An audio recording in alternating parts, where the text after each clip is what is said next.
नमस्कार, मैं हूं मृत्युंजय कुमार झा। हमारे खास शो में आपका स्वागत है।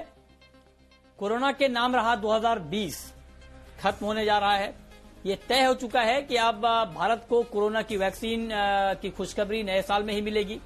जिस वैक्सीन से देश को सबसे ज्यादा उम्मीद है वो है ऑक्सफोर्ड एस्ट्राजेनेका और सीरम की कोविशील्ड। ब्रिटेन में अप्रूवल के बाद कोविशील्ड भारत में भी गेम चेंजर साबित होगी, ये माना जा रहा है। लेकिन साल 2020 महामारी के साथ हमें ढेर सारे सबक भी दे गया है। जो भागदौड़ और पैसे कमाने की रेस में हम भूल चुके थे, क्या है वो सारे सबक, ये हम आपको बताएंगे। साथ ही हमें 2021 में कैसे रहना है, इस पर भी हम बात करेंगे। और साथ ही वैक्सीन से जुड़े आपके सारे सवालों और शंकाओं का भी समाधान करेंगे। लेकिन चर्चा शुरू होने से पहले देखिए ये खास रिपोर्ट।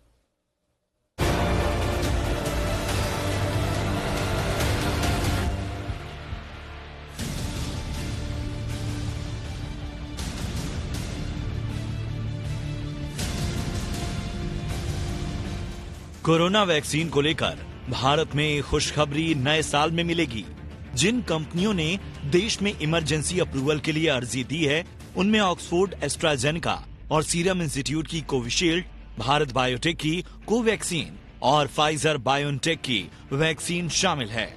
30 दिसंबर को Central Drugs Standards Control Organisation यानी CDSCO की सब्जेक्ट एक्सपर्ट कमेटी ने इन कंपनियों से बात की और इनके नतीजों पर मंथन किया। मीटिंग के बाद पता चला है कि भारत बायोटेक की कोवैक्सीन को मंजूरी मिलने में वक्त लग सकता है, क्योंकि उसकी वैक्सीन के तीसरे फेज के ट्रायल चल रहे हैं। फाइजर ने अभी तक कमेटी को प्रेजेंटेशन नहीं दिया है और इसके लिए वक्त मांगा है। और ऑक्सफोर्ड की कोविशील्ड, जिसे भारत में सीरम इंस्टीट्यूट बना रहा है, वो भी फेज 3 के ट्रायल्स कर रही है। लेकिन इमरजेंसी अप्रूवल की रेस में कोविशील्ड सबसे आगे है, क्योंकि इसे ब्रिटेन में इस्तेमाल की इजाजत मिल चुकी है। पिछले हफ्ते ही सब्जेक्ट एक्सपर्ट कमेटी ने कहा था कि ब्रिटेन में कोविशील्ड को अप्रूवल मिलने के बाद ही भारत में इसके इस्तेमाल पर विचार किया जाएगा। कमेटी ने सीरम इंस्टीट्यूट से जो भी डेटा मांगा था वो दिया जा चुका है। अब कंपनी को उम्मीद है कि कमेटी वैक्सीन की सेफ्टी और इफेक्टिवनेस से संतुष्ट होगी और उसे इमरजेंसी अप्रूवल मिल जाएगा। भारत में वैक्सीनेशन की तैयारियां पूरी हो चुकी हैं। 4 राज्यों के 7 जिलों में 2 दिन का सफल ट्रायल किया जा चुका है और हमारा वैक्सीनेशन सिस्टम कितना दुरुस्त है, इसकी भी परख हो चुकी है। नए साल में वैक्सीनेशन शुरू होने के साथ ही कोरोना का दी एंड हो जाएगा। लेकिन महामारी के लिए हमेशा याद रखे जाने वाला साल 2020 हमें ढेर सारे सबक देकर जा रहा है। ये ऐसे सबक हैं जिनका पालन अगर हम कोरोना खत्म होने के बाद भी करते रहेंगे तो हम हमेशा स्वस्थ और निरोगी रह सकते हैं। पहले मैं कहता था दवाई नहीं तो ढिलाई नहीं, लेकिन अब मैं फिर से कह रहा हूं, दवाई भी और कड़ाई भी। कोरोना से बचने के लिए हमने सेहत पर इतना ध्यान दिया जितना इससे पहले कभी नहीं दिया। लोगों ने इम्यूनिटी मजबूत करने के लिए दिनचर्या में सुधार किया, योग एक्सरसाइज को जीवन का हिस्सा बनाया, बाहर के जंक फूड और तेल मसाले वाले खाने की जगह पौष्टिक भोजन किया, शराब सिगरेट की जगह काढ़ा, जूस और दूध पिया, घर की साफ सफाई के साथ हाइजीन पर भी फोकस किया, घर के आसपास भी सफाई रखी, बाहर निकलते वक्त मास्क पहना, भीड़ भाड़ में जाने से बचे, कुछ भी छूने से पहले हाथ साफ किए, बहुत जरूरत पड़ने पर ही घर से बाहर निकले और परिवार के साथ ज्यादा वक्त बिताया। ये ऐसे सबक हैं जिन्हें कोरोना खत्म होने के बाद भी जारी रखना बेहद जरूरी होगा। वैसे भी दुनिया भर के विशेषज्ञ इस बात को कह चुके हैं कि वैक्सीन लगाने के बावजूद मास्क, सैनिटाइजेशन और फिजिकल डिस्टेंसिंग में कोताही जान पर भारी पड़ सकती है।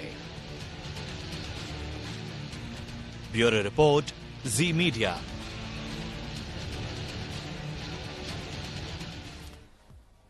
चलिए अब चर्चा को आगे बढ़ाते हैं। हमारे साथ 2 खास मेहमान हैं।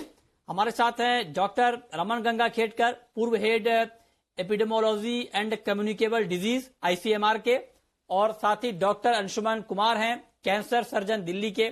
आप दोनों का बहुत स्वागत है सर, और नए साल की बहुत बहुत शुभकामनाएं भी आप दोनों को। आज का जो हमारा चर्चा का विषय है, चूंकि हम 2020 के आखिर में बात कर रहे हैं, दो मुद्दे महत्वपूर्ण मुद्दे हैं। एक तो ये कि वैक्सीन की दस्तक हो रही है, वैक्सीन को लेकर क्या तैयारी है, क्या उम्मीद की जाए, उस पर डिटेल में हम जानेंगे। और दूसरा पार्ट हमारा ये है कि हमें 2020 से क्या क्या सबक मिले हैं जो हमें 2021 में भी याद रखने हैं। तो मेरा पहला सवाल डॉक्टर रमन गंगाखेडकर जी आपसे ही होगा सर, चूंकि वैक्सीन की बात हो रही है और यहां पर ब्रिटेन में ऑक्सफोर्ड एस्ट्राजेनेका को मंजूरी मिल चुकी है, भारत में भी उसकी तैयारी चल रही है। अब आप जरा सर बताएं कि यहां पर अप्रूवल मिलने के बाद, जैसे कि ब्रिटेन में मिल गया है, हमारे यहां बैठक पर बैठक हो रही है, एक बार जब इसे अप्रूवल मिल जाएगा तो कितना वक्त लगेगा नए साल में वैक्सीन पहुंचने में? महीना, 2 महीना, कितना वक्त लगेगा सर आपके हिसाब से किसी तक वैक्सीन पहुंचने में? देख लीजिए, हमारे यहाँ जब भी अप्रूवल मिलेगा उसका एक अंदाज ऐसे लगाया जा रहा है कि जनवरी महीने में ये कभी न कभी तो भी अप्रूवल मिल जाएगा। लेकिन अप्रूवल मिलने के बाद में हमको ज्यादा देर रुकना नहीं पड़ेगा, क्योंकि एस्ट्राजेनेका के सीरम इंस्टीट्यूट ने जो वैक्सीन बनाई है उसमें तकरीबन 5 करोड़ डोसेजेस ये ऑलरेडी अवेलेबल है। अवेलेबल रहने से वो इमीडिएट रोल आउट करने के लिए इस्तेमाल किए जा सकेंगे, और सरकार उसको ज्यादा समय उसमें बिताएगी नहीं ऐसे लगता है। और अगर जनवरी में शुरू हो गया तो एक अंदाज ऐसे बताया जाता है कि 30 करोड़ लोगों को जिनको प्रायोरिटाइज किया है उनको वैक्सीन लगने को हमको तकरीबन अगस्त या सितंबर महीना शायद आ जाएगा। अच्छा, तो आप कह रहे हैं कि अगस्त सितंबर तक हो जाएगा, जितने लोगों को टारगेट यहां पर किया गया है।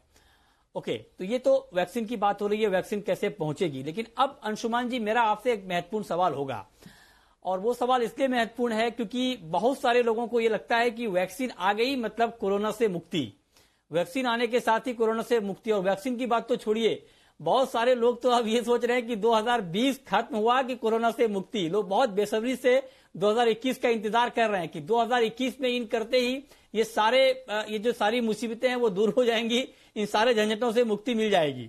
तो जरा आप बताएं सर कि हमें, चूंकि 2020 में हमने एक बड़ा एक्सपीरियंस हमें हुआ है कोरोना के तौर पर, कैसे हाइजीन को मेंटेन करना है, कैसे रहना है।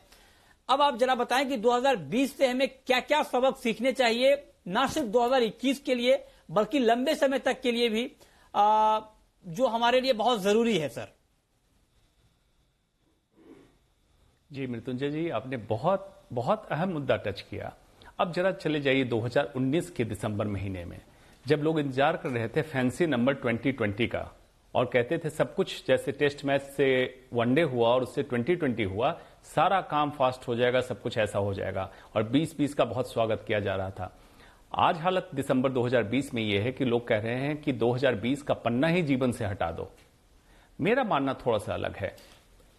दुर्भाग्यवश बहुत सारी जानें गईं, बहुत सारे लाइफ हमें सेक्रीफाइस कर दिए इस 2020 में, लेकिन 2020 नेचर का एक क्लीनिंग प्रोसेस आप कह सकते हैं, रीसेट बटन दबाया। जो इंसान पूरी तरह से अपने नेचुरल लाइफस्टाइल, प्राकृतिक जीवन शैली को छोड़ के आपाधापी की जिंदगी में भाग रहे थे, कोरोना ने सिर्फ इतना ही सिखाया कि अपने जीवन शैली को सुनियोजित करें, संगठित करें और बिल्कुल प्राकृतिक जीवन शैली पे आ जाएं। क्यों? देखिए, आपने हाथ धोना, घर की सफाई रखना, जूते बाहर उतारना, बाहर से आने के बाद हाइजीन मेंटेन करना, तुरंत बच्चों को टच नहीं करना, बुजुर्गों के पास नहीं जाना। यहां से लेते हुए चलिए खान पान में बदलाव, फास्ट फूड, पिज्जा, बर्गर को त्याग दिया, शराब, सिगरेट को त्याग दिया, जिससे कोरोना के डेथ ज्यादा हो रहे थे। और ऐसे रोगी हाइपरटेंशन, डायबिटीज, जिनको हम लाइफस्टाइल डिजीज मानते हैं, इसको कंट्रोल करने लगे। कंट्रोल करते करते आज की स्थिति ऐसी है, कितने लोग हो गए जो डायबिटिक फ्री हैं, हाइपरटेंशन फ्री हैं।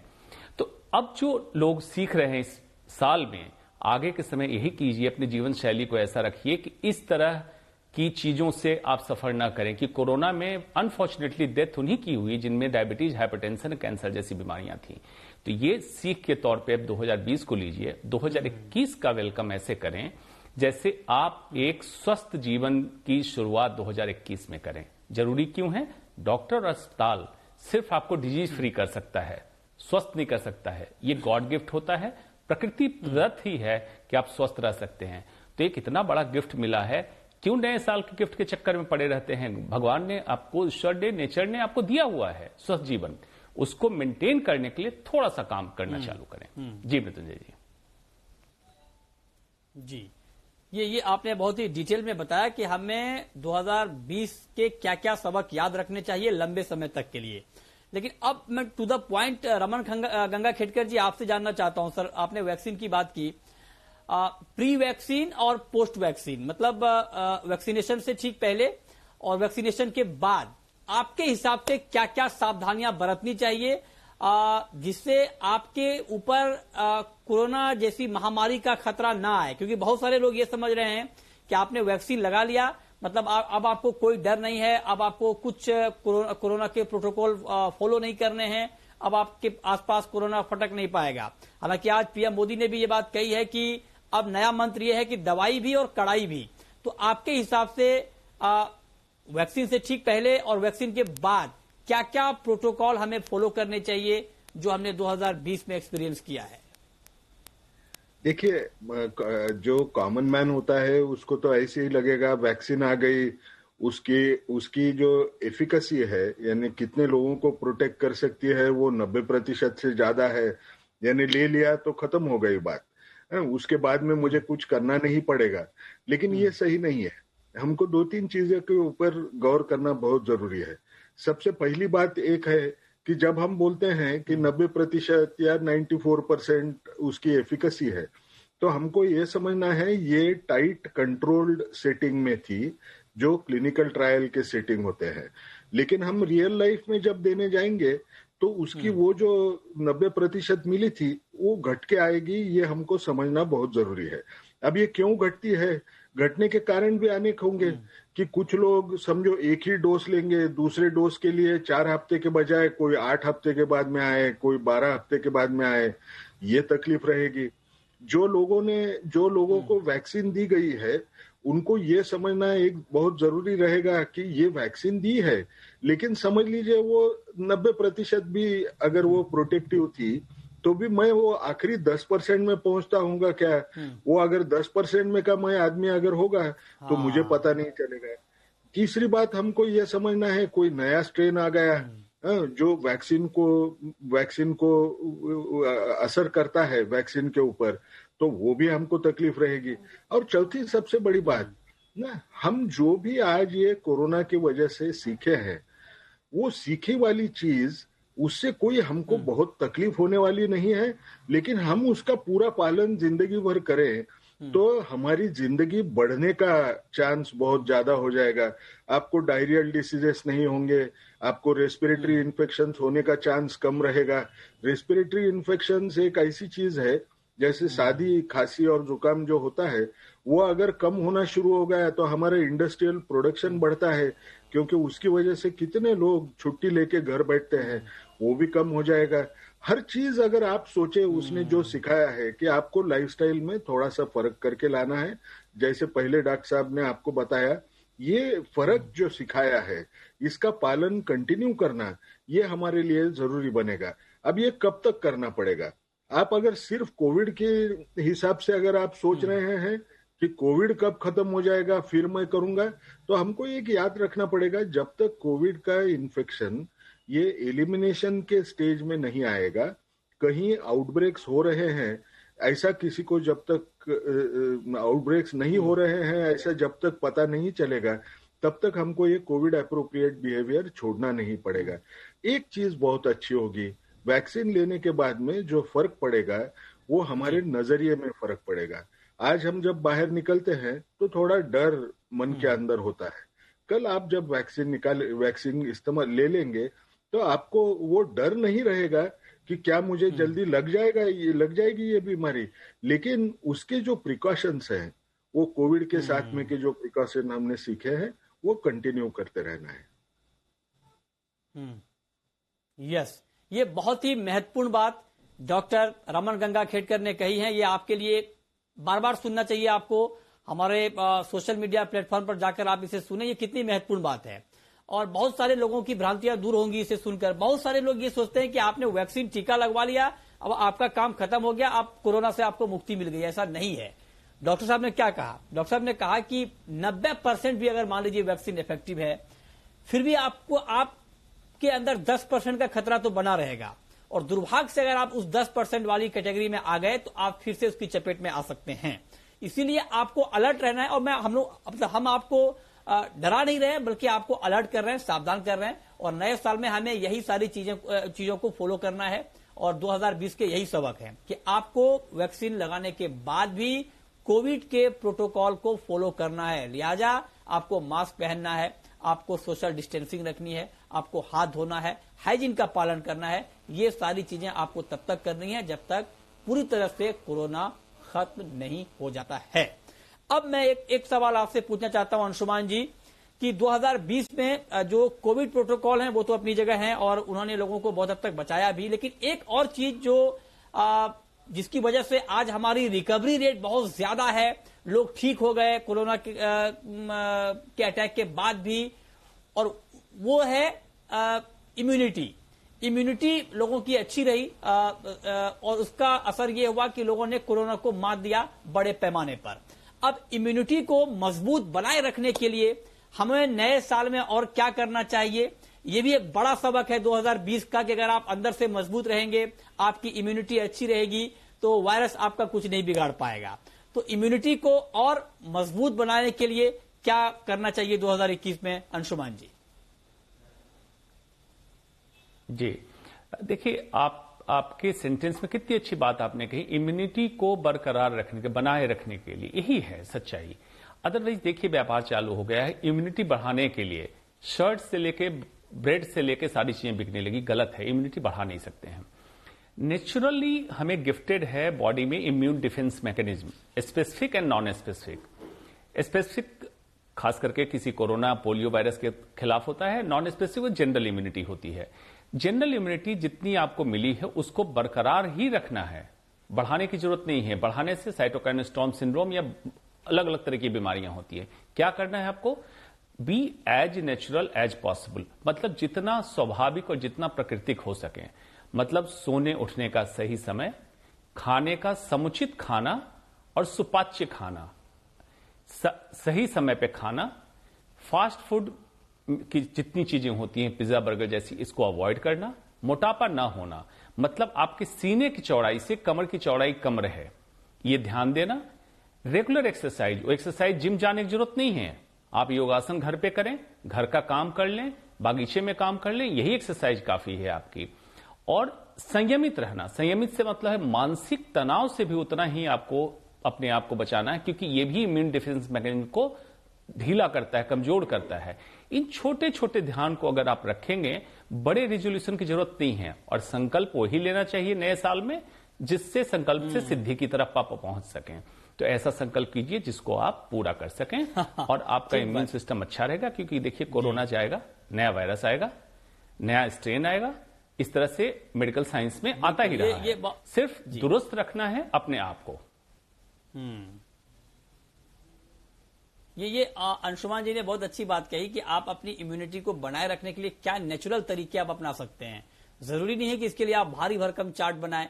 और अंशुमान जी ने बहुत महत्वपूर्ण बात कही कि आप रेजोल्यूशन वैसा ही लें जिसका कि आप पालन कर पाए। पता नहीं तो पता चला आपने बहुत भारी भरकम ले लिया और उसको आप फॉलो नहीं कर पाए। छोटा सा ब्रेक लेंगे, लेकिन ब्रेक के बाद वैक्सीन को लेकर लोगों के मन में और भी कई तरह के सवाल हैं कि वैक्सीन आते ही लगाना चाहिए, नहीं लगाना चाहिए, कितना डोज काफी है, कौन सी वैक्सीन ज्यादा इफेक्टिव है। ये सारे ऐसे सवाल हैं जो लोग जानना चाहते हैं। इस पर बात एक छोटे से ब्रेक के बाद आप बने रहिए हमारे।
ब्रेक के बाद भी हमारी खास चर्चा जारी है। हमारे साथ दोनों खास मेहमान बने हुए हैं।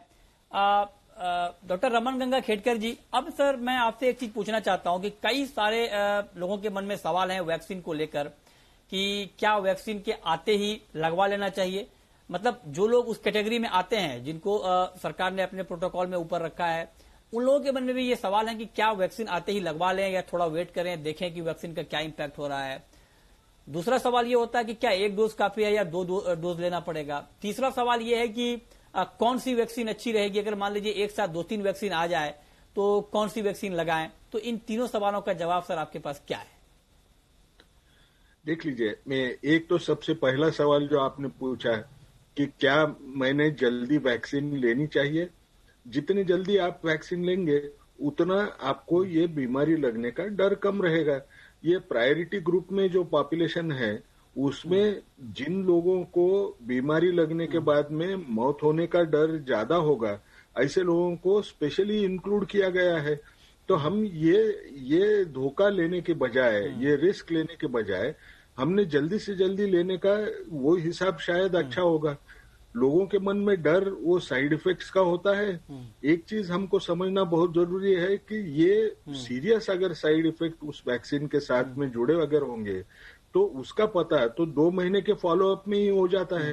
अब अक्सर जब अप्रूवल मिल रहे हैं, वो अप्रूवल तो उनको कम से कम 1-4 महीना उनका फॉलोअप होने के बाद में, वो ट्रायल में रहते हुए उसके बाद में उनको अप्रूवल मिल रहे हैं।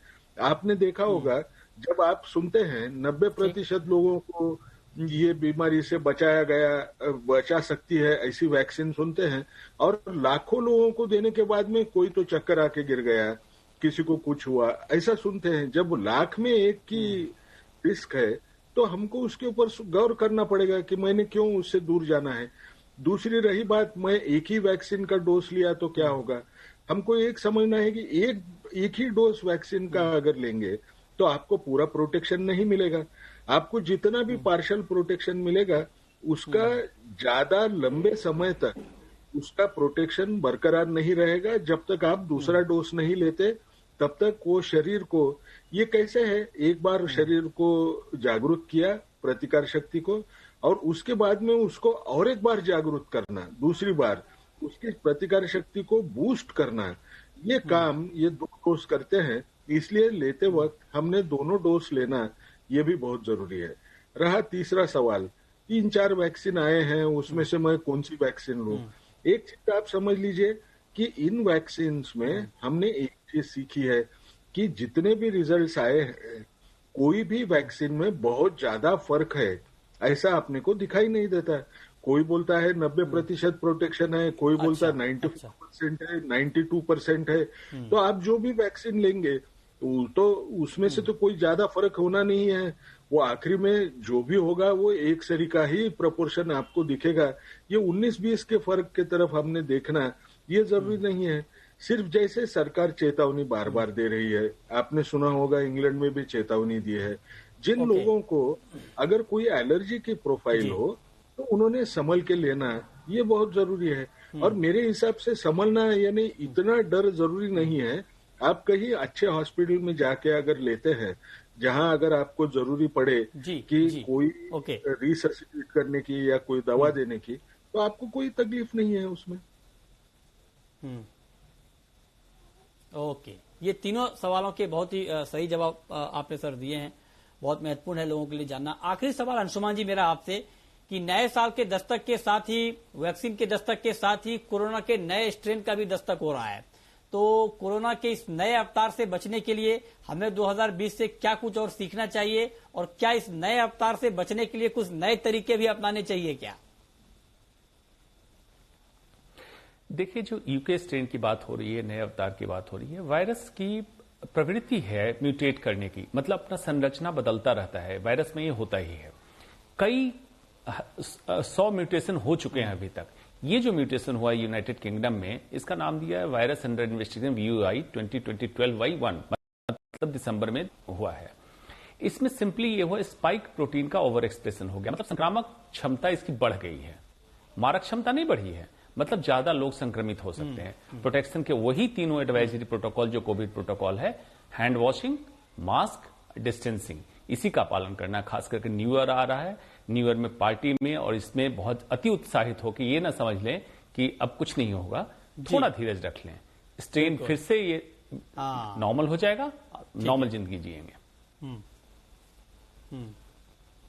ठीक बात है, उत्साहित रहें, अति उत्साहित ना हो जाएं, ये बहुत थिन लाइन है, इसको आपको ध्यान रखना है।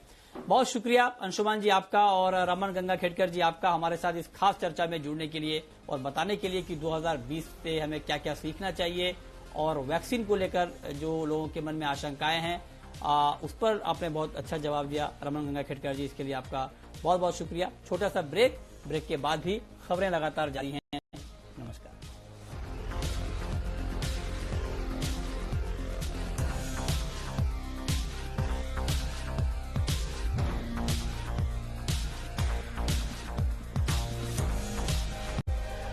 प्रायोजक Kamdhenu next, double rib TMT bar, next generation interlock steel और पतंजलि गाय का देसी घी।